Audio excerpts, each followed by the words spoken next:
I recently was given this article from November 2023 about Warner Park here in St. Kitts and Nevis and the name of Warner Park, and should it be renamed away from Warner. It features quotes by our ex-tourism minister, Ricky Skerrit, in which he says, "We can't cancel the past." He goes on to talk about in his 55 years going to Warner Park, he has never met anyone who would say, or has he himself wondered aloud, should we rename this park because Warner was who he was? He goes on to quote that if somebody were to come forward with a reasonable argument, and that people should just let the past be the past. Now, we have an issue here because Ricky Skerrit is talking about Thomas Warner, the original lead colonizer of the island of St. Kitts. So let's see if we can educate Ricky, and maybe the reasoning that we're going to give here in this video will give him a quote-unquote good enough reason to remove the name of Warner Park. And I hope you will understand why we should not lionize colonizers, imperialists, and genociders. So what is Warner Park? Warner Park is our main sporting outdoor entertainment grounds in St. Kitts and Nevis.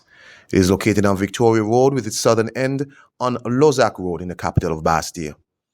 It hosts our international and regional music festivals, pageants, netball, cricket, football games, whatever, named after English colonizer Thomas Warner. The lands that are now Warner Park were originally owned by the 17th century slave-owning family, the Lozaks. They were of French origin who owned large areas of land around Bastia even before the English fully controlled the island of St. Kitts. The lands of the Lozaks were then sold to another slave-owning family, the Wades, who held the lands until the final handing over to the government with their purchase in 1926. The lands that make up what is now Warner Park were part of multiple redevelopmental projects, which would have been possible housing areas, Victoria Park to celebrate the British Queen Victoria's Jubilee at that time, and then a 35-room hotel, none of which came to be.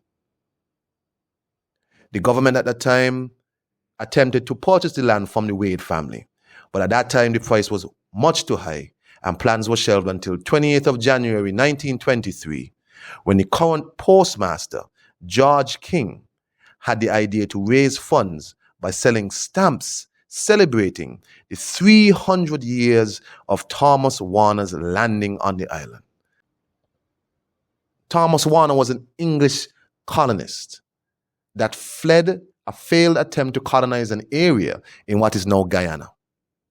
He found himself on the shores of Old Road in 1923, where he was greeted by King Tegraman of the Kalinago, who allowed the English a parcel of land between, as they call it, two rivers to live and grow their crops. By 1625, the English welcomed French privateers, a fancy way of saying French pirates, who showed up led by a Pierre Belin des Nambouk, which then led to the French colonists setting up permanent settlements on the island. By 1626, Warner's English teamed up with the French to massacre the very people that had welcomed Warner, the Kalinago, while they slept. They killed so many natives that the river and the area is now called Bloody Point. Who they couldn't kill, they deported to Dominica. The French and the English then partitioned the island amongst themselves. Africans would then start appearing on the island as forced chattel labor between 1625 and 1626. Thomas Warner, the man who was welcomed and then turned on and killed his host would die an immensely rich man owing to his genocide, land grabbing, and slaving. I've just outlined to you every possible reason why Thomas Warner should not have his name on our stadium. The land grabbing, the genocide, the murder, the rape, the slaving, all of those things he did in his own name and the name of the British Empire. But according to Ricky Skerrit in the same article, that should be considered developmental contributions. You see, when you don't have information, you don't have the ability to make proper decisions. But we do have the information. And our governments have failed the people of St. Kitts and Nevis by allowing our public spaces to be still dominated by the names of people that, if they had their way, would still own me, you, and every other person, non-white person on these islands. Have a great day. Thank you for listening.